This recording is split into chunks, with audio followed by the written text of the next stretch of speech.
In today's video, I'm going to teach you how to create a Mixpanel account. To get started, open your web browser and go to the Mixpanel website. Once the homepage loads, take a moment to look at the top right corner of the screen. You should see a button labeled Get Started Free. Go ahead and click that to begin the account creation process. After that, you'll be taken to the sign up page. Here, Mixpanel gives you a couple of different ways to create your account.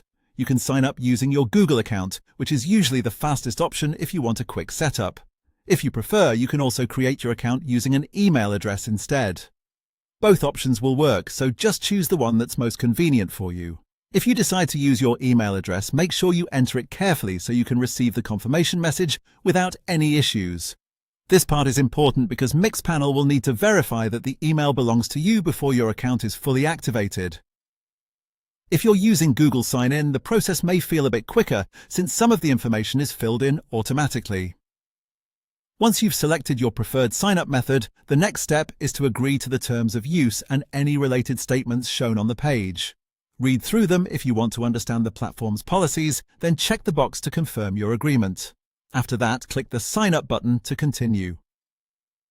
At this point, Mixpanel will usually ask you to confirm your account through the email address you used during sign-up. So, open your email inbox and look for a message from Mixpanel. If you don't see it right away, give it a minute or two and be sure to check your spam or junk folder just in case it ended up there. When the email arrives, open it and follow the confirmation instructions inside. In most cases, this means clicking a verification link. Once you've completed that email confirmation, your account setup is essentially done.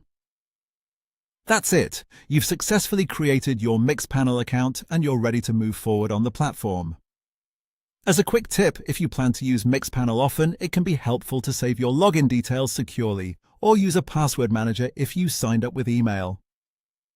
That way, accessing your account later will be much easier, and that's all there is to it.